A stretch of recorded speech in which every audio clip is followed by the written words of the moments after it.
Señor y Dios nuestro, amado Padre, bendito Salvador, Dios nuestro Señor. Nos acercamos a tu presencia con nuestros corazones llenos de alegría, de gozo y de inmensa gratitud. Poder alabarte, poder gozarnos en lo que cantamos acerca de tu maravilla, acerca de tus obras, acerca de tu justicia. Cuán sublime tú eres, oh Señor, en nuestras alabanzas.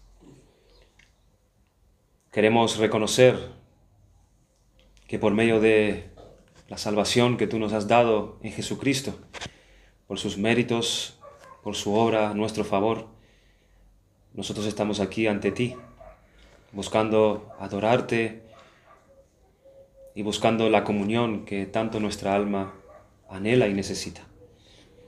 Padre, gracias por nuestro bendito Salvador, gracias por Cristo, nuestro Señor, quien se dio a sí mismo para rescatarnos de nuestros pecados, para rescatarnos de la condenación por nuestra culpa, habiendo nosotros violado tu santa ley.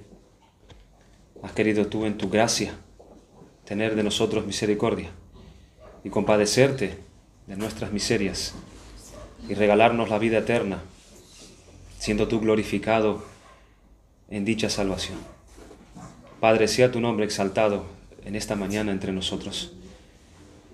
Te pedimos que tu palabra, Señor, que es la que edifica nuestras almas, tu Espíritu Santo descienda aquí en medio de nosotros, tomando de tu verdad y aplicándola a nuestros corazones, alumbrando la oscuridad y la ignorancia, y quitándonos del error y trayéndonos a tu justicia, a tus caminos de justicia. Padre, sé con aquellos que predican, sosténlos en su debilidad, y también te pedimos por tu iglesia, para que ésta reciba la edificación en el amor que tú tienes preparado para ella en esta mañana. Háblanos por medio de tu palabra y edifícanos, Señor. Guarda también a los niños que están atrás y también bendíceles con tu palabra. También a la hermana te pedimos por ella, que tú seas con su enseñanza y testificando allí en medio de nuestros hijos. Ayúdanos, Señor nuestro, y bendícenos, te lo suplicamos, como hemos cantado, en el nombre de Jesucristo nuestro Señor. Amén. Amén.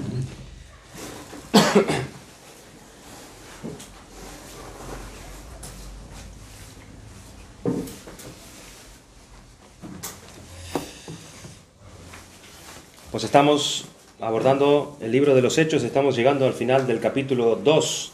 Vamos a abrir nuestras Biblias en Hechos 2.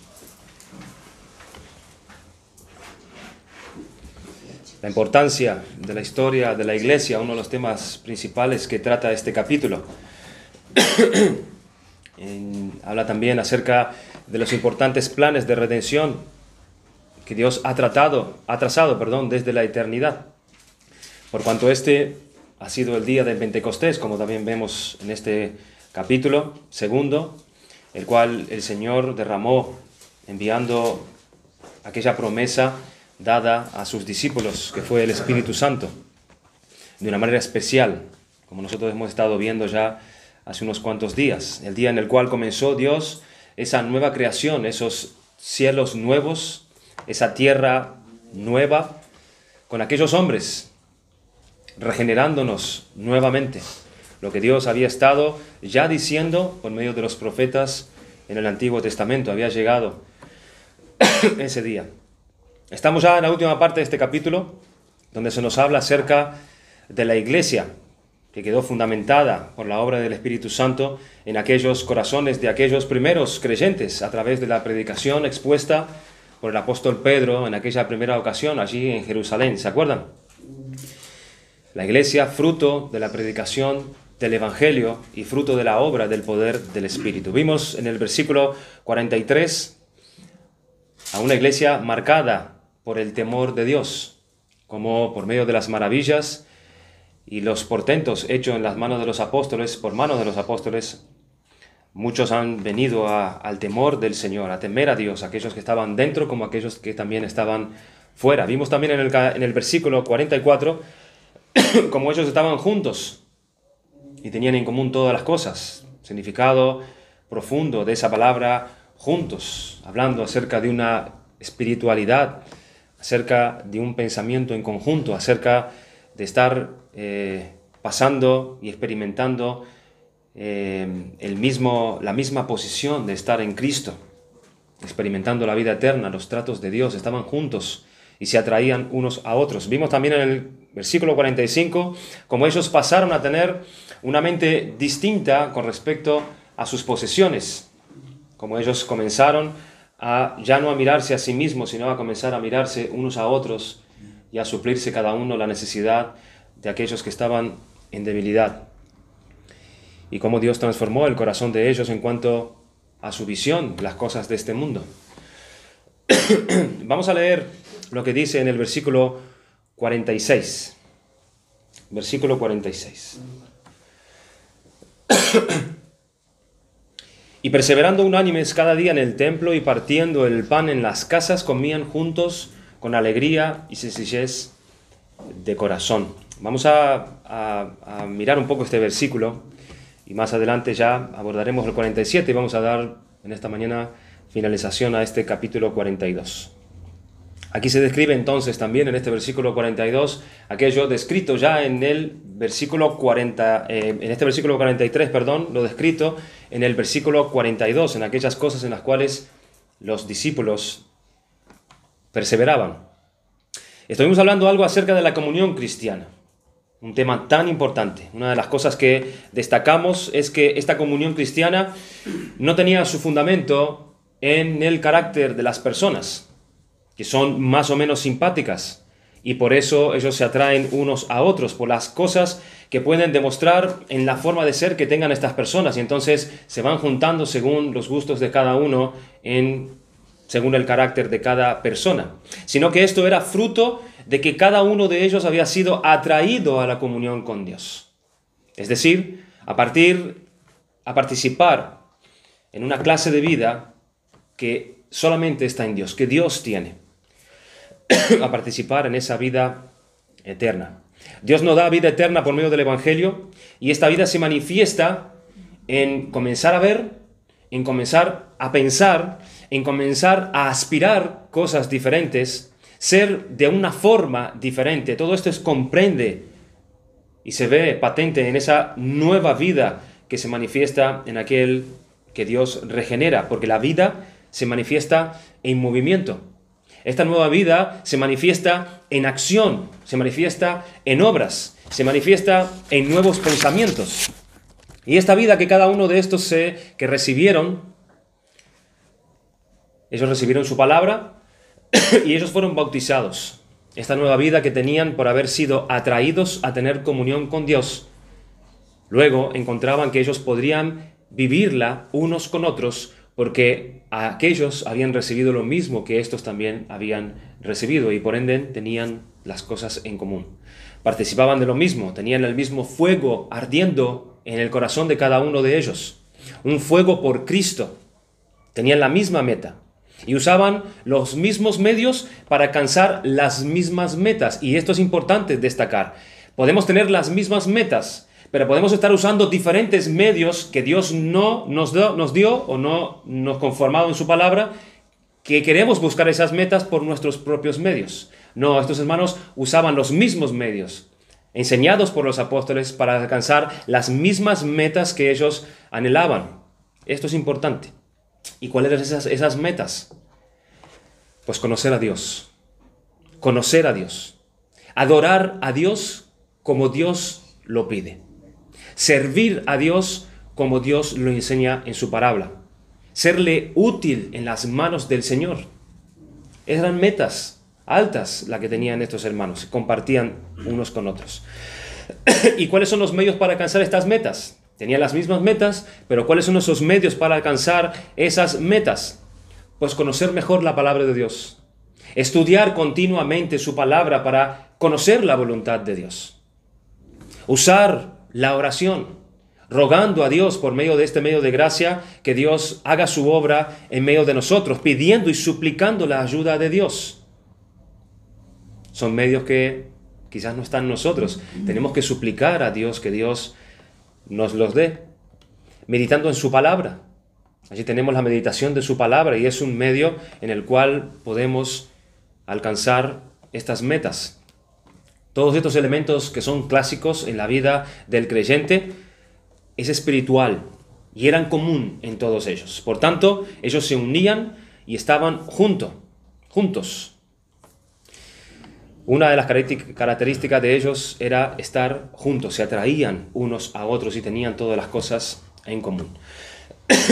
Miren qué clase de vida, hermanos, es la que se tiene en los nuevos cielos y en la nueva tierra. Miren qué clase de vida. Así es, esta clase de vida va por ahí, tiene estas características. Los hombres y las mujeres que han sido hechos nuevos, nuevas criaturas por el poder del Espíritu de Dios, ellos ahora quieren conocer a Dios, ellos quieren ahora andar en comunión, conforme a la palabra de Dios, unos con los otros. El versículo 43 leímos: y perseverando unánimes cada día en el templo y partiendo el pan en las casas, comían juntos con alegría y con sencillez de corazón. Miren esa palabra, perseveraban. Aparece otra vez en este versículo, más adelante incluso, desde que comenzamos a considerar desde el versículo 42. Esta es una palabra muy importante. Es una palabra muy amplia, además. Quizás nosotros deberíamos haber considerado esta palabra desde el principio, cuando empezamos a mencionar las características de esta iglesia. Pero vamos a considerarla ahora. No estamos aún fuera de tiempo. Perseverando unánime cada día en el templo. Esta palabra tiene un significado muy rico, muy amplio. No era que ellos estaban de una manera simple en todas esas cosas en las cuales dice que ellos perseveraban, sino que el peso de esta palabra perseverar es un significado grande en la vida nueva que tenían estos creyentes. Escucha que te voy a dar algunos sinónimos, si se podía decir, acerca, o algunas frases que se podía considerar lo que significa esta palabra. ¿De qué estamos hablando cuando se dice que perseveraban? Morar o permanecer. Hacer algo de forma intensificada. Mientras yo le voy dando estas características o estas similitudes, vayan pensando en ese tipo de vida que tenían, que hemos estado mencionando, en esa comunión, en ese temor a Dios, en esa perseverancia en la palabra, en la comunión. De permanecer en un lugar y no moverse de allí ni abandonarlo. De continuar, de permanecer, de estar detenido siempre allí sin moverse. De adherirse a algo persistiendo en ello. Indica una lealtad persistente de continuar en algo específico. Diligente en ello. Es dar continuidad a algo de tal modo que estaría dispuesto a sufrir con valentía y confianza bajo condiciones penosas o por muy pesada que sea la carga o la presión hasta el fin. Porque es continuo, es una perseverancia continua hasta el fin. Hasta el tiempo que sea necesario. Es estar en pie, es estar firme, es estar fuerte, ser constantemente constante, es estar siempre presente, atendiendo, es tener paciencia. La paciencia de Dios muchas veces es relacionada con la perseverancia de Dios. Ellos perseveraban de esta manera en la palabra de Dios, perseveraban de esta manera en la comunión los unos con los otros, y dice el versículo 46, y perseveraban unánimes cada día en el templo, partiendo el pan en las casas, comiendo juntos con alegría y sencillez de corazón. Estaban unánimes cada día en el templo con alegría, dice, con sencillez de corazón. Y así comían, y lo hacían en diferentes casas, mientras se reunían. Y entre otras cosas, dice que comían juntos también cada día. Y en esas reuniones dice que había sencillez. Había sencillez en sus corazones. Sus propósitos, la razón que había en el fondo era el amor a Dios. El amor a la obra de Dios.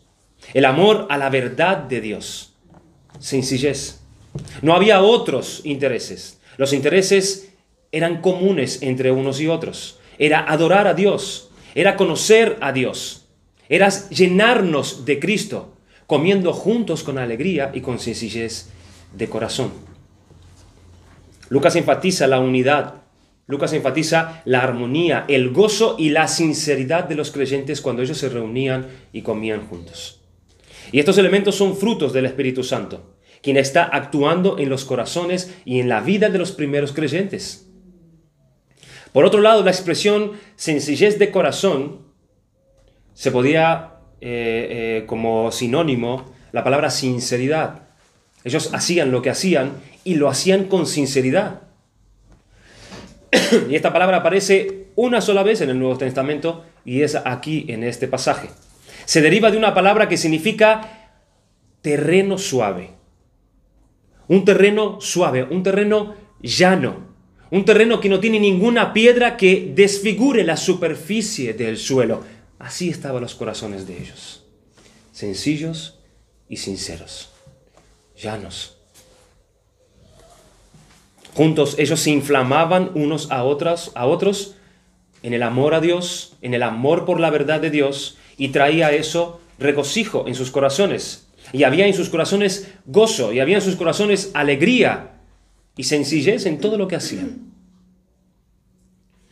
Miren estas características, hermanos, de esta nueva creación de Dios. Miren como hombres y mujeres que sin ellos perder sus características peculiares que ellos tenían de su forma de ser, personales, ellos podían superar toda esa clase de barreras y problemas y que eran característicos del ser humano que vuelven al hombre en enemigo del hombre. Ellos no perdieron sus características personales, sino que ellos sabían convivir con eso. Y ellos podían tener esta clase de relación. No nos olvidemos, hermanos, que eran miles. Eran 3.000 personas reuniéndose en casas los unos con los otros, así como también en el templo. Cuando nosotros vemos esto y podemos llegar a imaginarnos cómo sería esta clase de comunión que estas 3.000 personas tenían en sus hogares, podríamos preguntarnos, ¿y nosotros qué? ¿Y nosotros qué? ¿Cómo es nuestra comunión? Son estas cosas en comunes que compartimos y buscamos cuando estamos juntos en la adoración a Dios.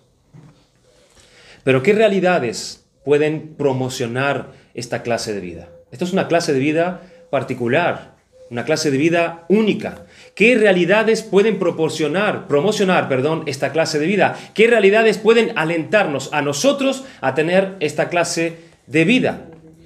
Porque el Evangelio está ahí, hermanos. Nosotros tenemos en medio de nosotros las doctrinas de la gracia. ¿Qué es lo que a nosotros nos da las facilidades? ¿Qué es lo que a nosotros nos habilita para poder estar de esta manera? ¿Y qué es lo que puede promover obstáculos también para que no se den estas cosas entre nosotros? Porque hay quienes buscan otras cosas en la iglesia. Hay quienes están buscando cosas que el Señor no mandó. Hay quienes tienen la mirada en otro sitio, que están buscando otro tipo de comunión, otros elementos en la comunión de los unos con los otros. Es necesario que nosotros consideremos en verdad, hermanos, estas cosas, porque hay deberes que se nos marcan a nosotros como creyentes que son necesarios para esta forma de vida que hay en medio del cuerpo de Cristo. Esto no es una obra que el Espíritu Santo lo va a hacer independientemente de nosotros. Tenemos nosotros deberes necesarios que nos llevan a tener este tipo de vida y este tipo de comunión en el cuerpo de Cristo. Miremos algunos pasajes en cuanto a lo que debe marcar los deberes de un creyente para con otro creyente. Miren en Romanos capítulo 15. Vayan y busquen en sus Biblias, por favor. Romanos capítulo 15, versículo 14.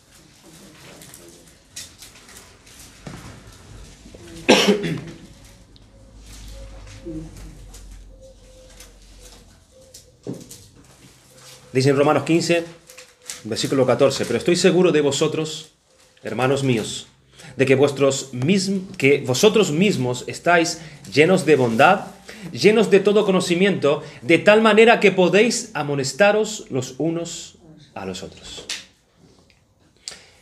el ministerio de la amonestación de unos con otros, para la cual se necesita, según este versículo, bondad y todo conocimiento.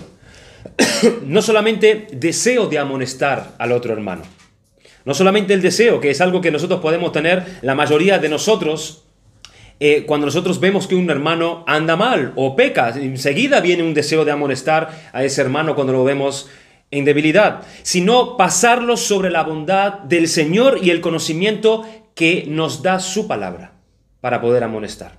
Y sobre esa base que podamos nosotros amonestarnos los unos a los otros. La amonestación los unos a los otros es parte de nuestro deber para que mantengamos la comunión que Dios nos manda en su palabra.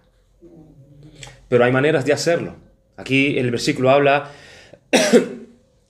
de bondad y habla de conocimiento. Otra traducción de este versículo dice: yo mismo estoy convencido, hermanos míos, de que vosotros mismos sois ricos en bondad, henchidos de todo conocimiento y competentes también para amonestaros mutuamente.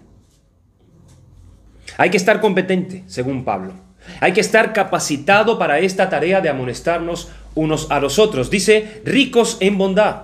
Es decir, que seamos benignos unos con otros, en generosidad de corazón, en tener acciones de bondad, una bondad tal que busca en todo tiempo el hacer bien a nuestro hermano. Hay palabras dichas de tal manera que en vez de edificar al hermano cuando tiene alguna falta, lo que hace es destruirlo. Y esas palabras no están envueltas en bondad, no buscan el bien del hermano. Es lo que le manda Pablo a los Gálatas y a los de Tesalónicas. No nos cansemos pues de hacer bien, porque a su tiempo segaremos si no desmayamos. ¿Cómo no nos cansaremos de hacer el bien o de hacerlo correctamente? Siendo ricos en bondad. Ricos en bondad. Para poder amonestar a mi hermano, yo tengo que estar lleno de bondad. ¿Qué otro elemento menciona Pablo aquí a los romanos que es necesario para el ministerio de la amonestación? Dice, henchidos de todo conocimiento. Llenos de bondad y henchidos de todo conocimiento. Aquí no está hablando de un conocimiento intelectual. Aquí está hablando de un conocimiento práctico, sino llenos de experiencias en la vida tratados a la luz de la palabra de Dios. Una sabiduría práctica, que yo pueda amonestar al hermano diciendo, hermano, por ahí no. Te lo digo por experiencia. Mira lo que dice la palabra de Dios. Si vas por ahí, te va a pasar esto y lo otro. Es un conocimiento experimental que el hermano puede venir y exhortar y amonestar al otro hermano lleno de bondad y lleno de este conocimiento también. Mire estos elementos que son necesarios para el ministerio de la amonestación, como deber de los creyentes que son necesarios para este tipo de vida en medio del cuerpo de Cristo, hermanos. Llenos de bondad y llenos de todo conocimiento. Miren en Colosenses capítulo 3. Les pido por favor que puedan ser rápidos, que vamos a estar mirando algunos versículos más. Colosenses capítulo 3. Colosenses 3. Dice el versículo 16. La palabra de Cristo more en abundancia en vosotros, enseñándoos y exhortándoos unos a otros en toda sabiduría, cantando con gracia en vuestros corazones al Señor con salmos e himnos y cánticos espirituales. Miren nuevamente los elementos que se nos presenta aquí para el ministerio de la exhortación. Llenarnos de todo conocimiento, del conocimiento que viene de la palabra de Dios. Enseñándonos y exhortándonos unos a otros en toda sabiduría. Este es el deber que nosotros tenemos, hermanos, unos para con los otros. El tiempo que nosotros podemos estar unos con otros, que vaya por estos cauces, que vaya buscando estos elementos. Cuando estamos juntos, debemos estar practicando la amonestación y la exhortación unos a otros. Los creyentes, en virtud de su oficio como creyente, que no olviden que ellos están vestidos con un oficio. Tenemos un oficio por el hecho de ser creyentes, por el hecho de ser hijos de Dios, por el hecho de pertenecer a la iglesia de Cristo. Cada persona debe hacerlo en conformidad a los derechos y obligaciones de su oficio particular. Como creyentes, yo tengo el derecho y tengo la obligación de amonestar a mi hermano. Que un hermano no te diga, mira, tú no tienes el derecho de venir a decirme esto o de exhortarme. Tú debes decirlo, pues sí lo tengo, mi hermano. Precisamente por eso, porque soy tu hermano, tengo el derecho de venir a amonestarte. Y tengo también la obligación. ¿Por qué tengo la obligación? Porque es mi oficio como hermano tuyo venir a amonestarte. Fue lo que Dios dio por hecho en esa pregunta de Caín a Dios con respecto al paradero de Abel. ¿Acaso soy yo guarda de mi hermano? Dios lo dio por hecho. ¿Sí? Cuando Dios le hace la pregunta, ¿dónde está tu hermano? Dios asumía precisamente eso. Claro que sí, debías ser tú guarda de tu hermano. Esa es tu responsabilidad, esa es tu obligación y esa es tu oficio como hermano. Es una enseñanza y es una amonestación mutua los unos con los otros.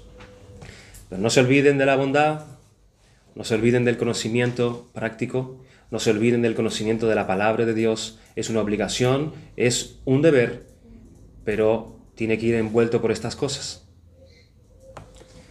Pero debe haber un importante elemento. Si la palabra de Cristo ha de morar entre vosotros ricamente, entonces en toda sabiduría deberíais amonestaros y enseñaros unos a los otros. Pablo dice, cantando con alegría en vuestros corazones al Señor con salmos e himnos y cánticos espirituales. Esa es parte de la amonestación. Pablo reconoce la naturaleza edificante del canto que glorifica y edifica a los hermanos. Si la palabra de Cristo mora abundantemente en nuestros corazones, haz esta ecuación.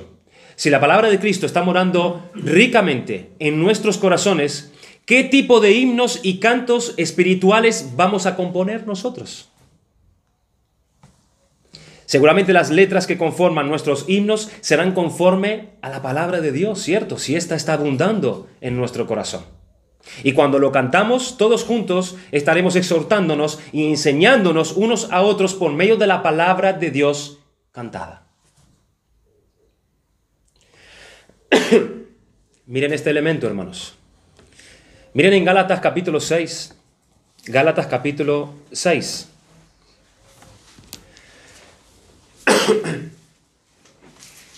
Dice el versículo 1 y el versículo 2. Gálatas 6, 1, 2. Hermanos, si alguno fuere sorprendido en alguna falta, vosotros que sois espirituales, restauradle con espíritu de mansedumbre, considerándote a ti mismo, no sea que tú también seas tentado. Sobrellevad los unos las cargas de los otros y cumplid así la ley de Dios. ¿Qué hacemos cuando algún hermano es sorprendido en alguna falta? ¿Cómo debo tratar dicho caso? La respuesta es que los miembros de la iglesia que son más consistentes y siguen los impulsos del Espíritu Santo, a eso se refiere Pablo, ustedes que son espirituales, deben en un espíritu de dulzura, en un espíritu de mansedumbre, restaurar a aquel que cometió dicha falta. La palabra restaurar significa arreglar. Esto es, hacer que algo o alguien vuelva a su posición o a su estado anterior de integridad y de pureza. Ese es tu deber con tu hermano cuando lo vas a amonestar. Llevarlo a tu hermano otra vez a ese estado de santidad ante Dios, con mansedumbre. La idea es la siguiente. La acción a seguir respecto al que cometió la falta debe ser positiva para él y no negativa. No le dañen, sino que ayúdenle. Trátenlo como les gustaría a ustedes ser tratados si estuvieran en el mismo lugar que él. Esa es la idea. ¿Cómo? Considerándote a ti mismo, no sea que tú también seas tentado y caigas. Hermanos, la rudeza o la jactancia no le queda bien a la persona que en cualquier momento pueda ser tentada también. Lo que puede traer a esa persona ruda, cuando ella sea tentado y caiga, no es más que vergüenza. No es más que vergüenza. La persona que piensa que está firme debe cuidar mucho más de sí mismo, no sea que ella caiga. Y sigue diciendo, sobrellevar los unos las cargas de los otros. Esto no significa solamente tolerar a mi hermano, tolerar sus pecados. No significa simplemente aguantar a aquel que está pecando contra mí. Significa hombro con hombro sosteniendo el peso de la carga de mis hermanos. Cada uno debe poner su hombro bajo las cargas debajo de las cuales esté aquel miembro que está gimiendo, sea la carga que fuera la carga que está llevando ese hermano. Estas cargas deben cargarse colectivamente, los unos con los otros. Cada uno tiene el deber de amonestar, cada uno tiene el deber de exhortar y extender la mano para ayudar al hermano a fin de que él pueda vencer su debilidad espiritual. Y sigue diciendo, termina el versículo, y cumplid así la ley de Cristo. Esta ley de Cristo es el principio de amor de los unos para con los otros que Cristo mismo estableció. Cristo dijo, un nuevo mandamiento os doy, amaros unos a otros como yo os he mandado. Ese es el cumplimiento de la ley de Dios. Restaurar, reparar, exhortar y amonestar con espíritu de mansedumbre. Miren estos elementos, hermanos, que son necesarios en el trabajo de los creyentes para tener y mantener la comunión que Dios establece en su cuerpo. Efesios capítulo 4, versículo 16. Vamos acelerando.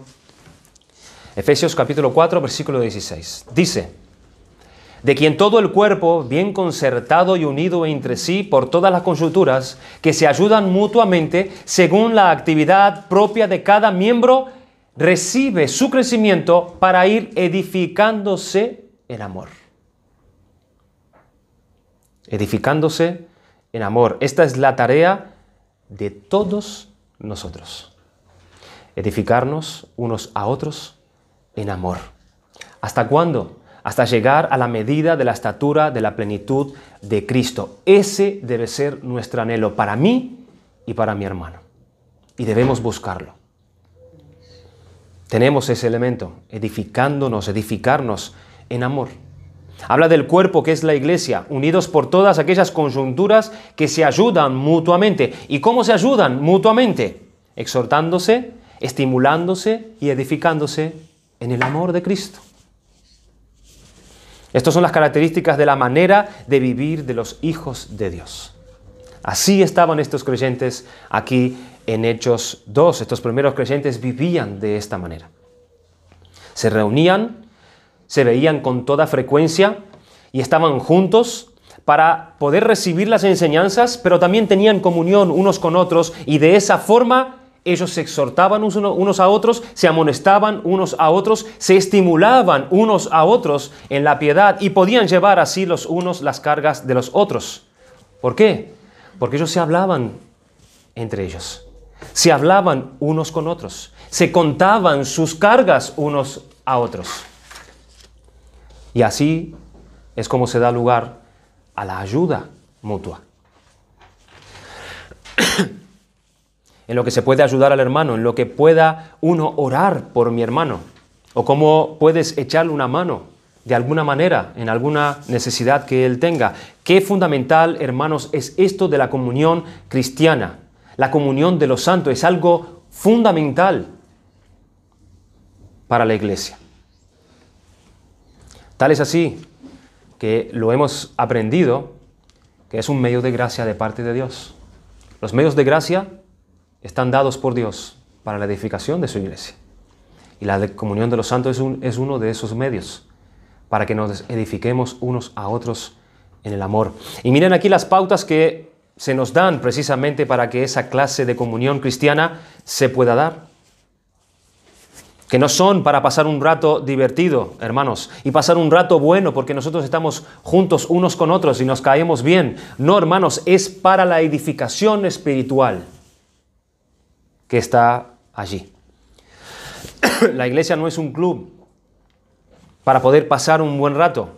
Un rato agradable, un rato que nos divirtamos un poco, donde nosotros podemos escuchar buena música. No, el propósito es amonestarnos. El propósito es edificarnos, porque la meta de todos nosotros es y debe ser Cristo. La meta es la vida espiritual. Por eso tenían todas las cosas estos hermanos en común, porque este es el fundamento de la comunión, la edificación espiritual. No porque somos personas divertidas, que tenemos un carácter aceptable, que seamos una persona atrayente y nuestra palabra, nuestra manera de hablar es atraída por los demás. No, hermanos.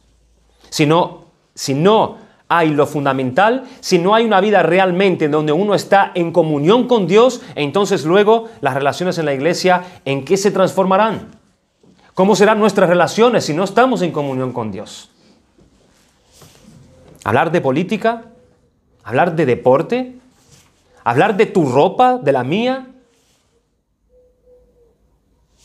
¿Hablar de la comida? De eso hablaremos. ¿Hablar del trabajo? Como un club. En un club se habla de todo menos de Dios. Menos de Dios. Se trata de las almas, hermanos. Se tratan de nuestras necesidades espirituales que tenemos que buscar para edificarnos unos a otros en medio del cuerpo de Cristo. Qué fundamental es, hermanos, tener la adecuada comunión con Dios para que tengamos una adecuada comunión los unos con los otros.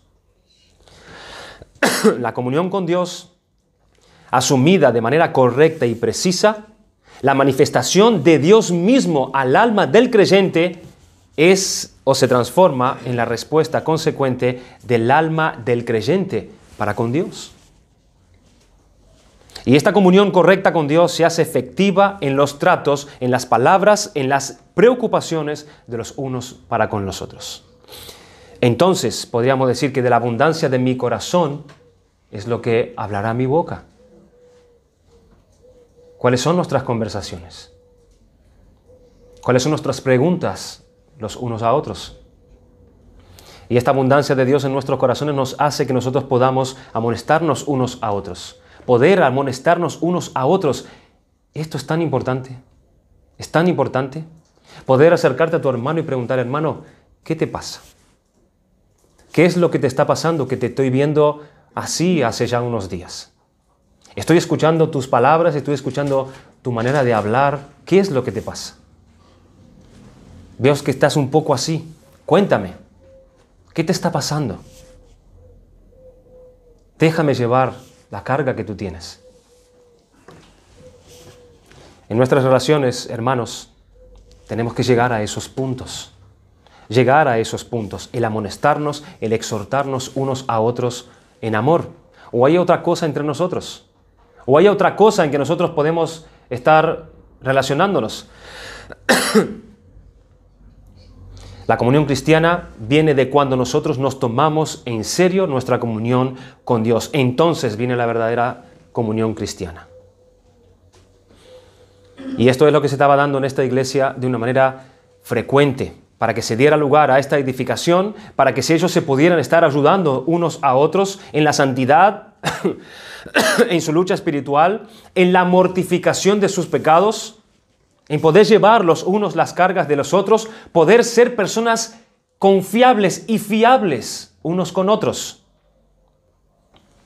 Porque para llevar las cargas de otros hay que saber ser una persona confiable.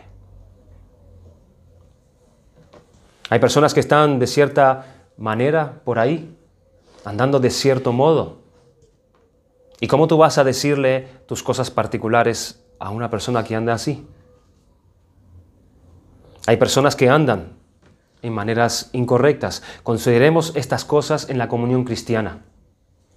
Y hay sin duda muchos más elementos, hermanos, que podríamos considerar, pero como dijo el pastor José Antonio, si empezamos a profundizar cada vez más, no saldremos y no avanzaremos. Así que consideremos estas cosas en la comunión cristiana, que se daba aquí en esta iglesia cuando empezó a manifestarse, en este grupo de hombres y mujeres que empezaron a vivir como iglesia, la iglesia que es fruto de la vida del Espíritu de Dios a través de la predicación del Evangelio. Pero yo creo que es bueno volver a mencionar que esta comunión descansa fundamentalmente en las doctrinas.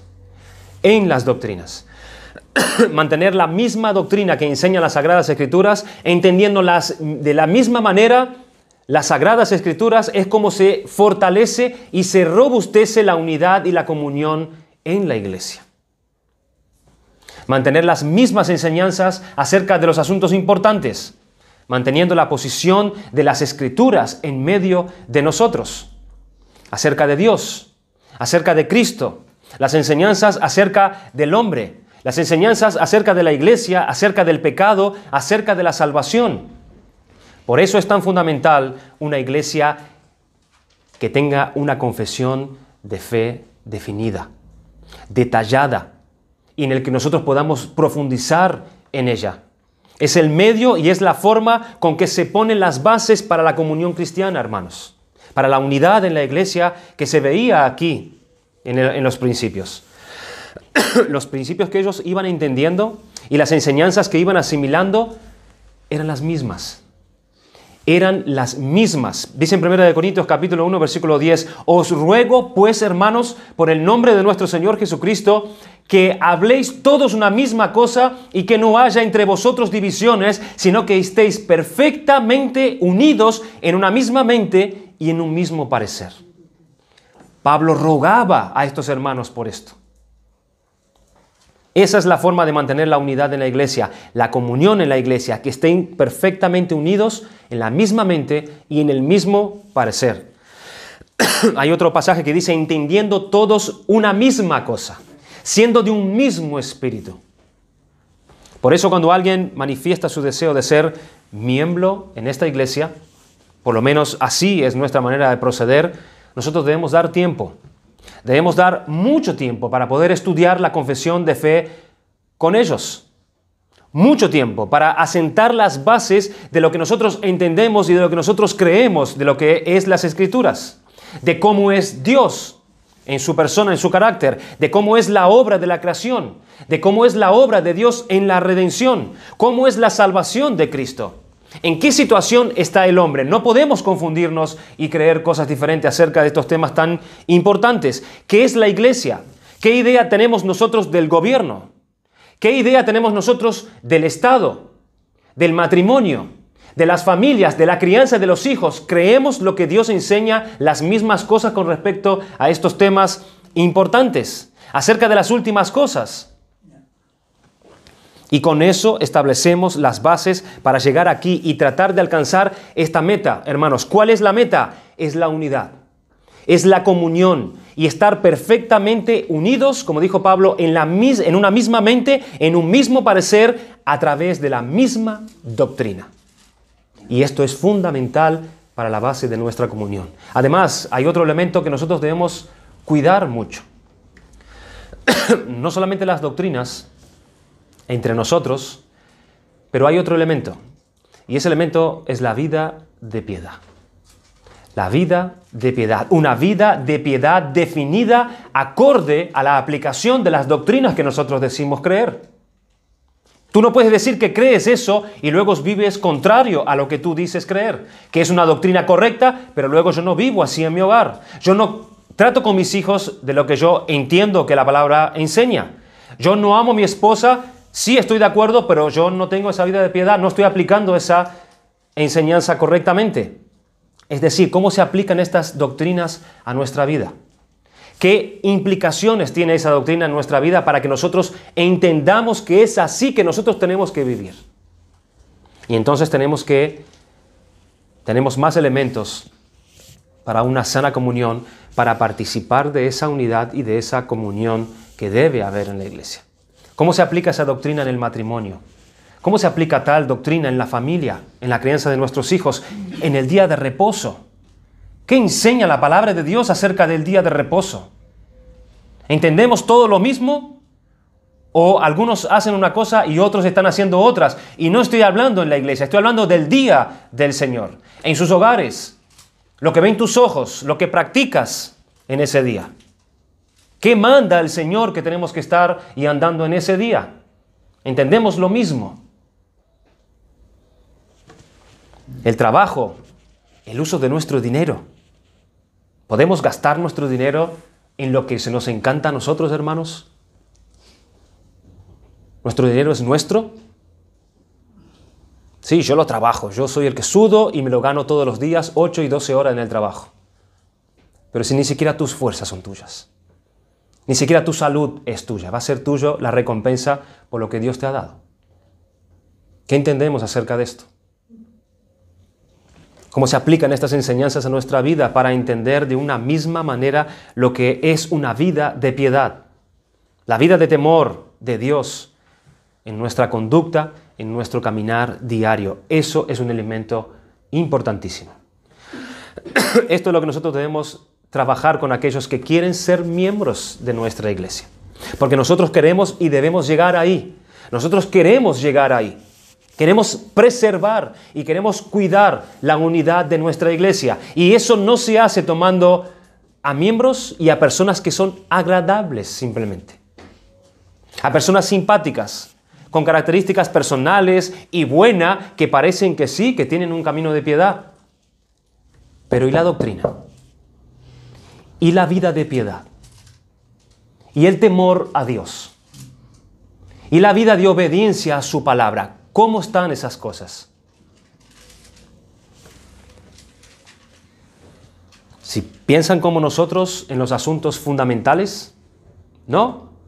Entonces no podremos tener comunión y se estrechará nuestra comunión cada vez más.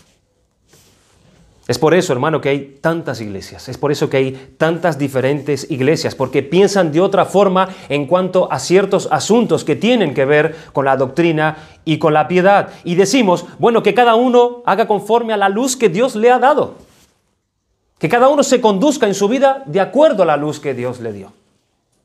Pero nosotros, para ser consecuentes con la luz que Dios nos ha dado, nosotros debemos definir la doctrina. Y por eso nosotros tenemos un buen documento, que es la Confesión de Fe de Londres de 1689. Y también la piedad que se deduce de esta confesión. De manera que la comunión de los santos es un asunto importante en la iglesia, es un asunto muy necesario en la iglesia.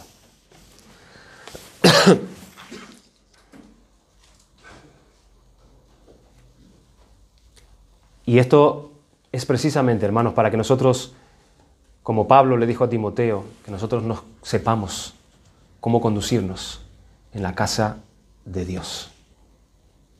No que hagamos lo que querramos hacer, no que adoremos a Dios como nosotros querramos adorarle a Él, sino que nos conduzcamos en la casa que es de Dios y no es nuestra. Y no hagamos de la iglesia un club para que pasemos ratos entretenidos.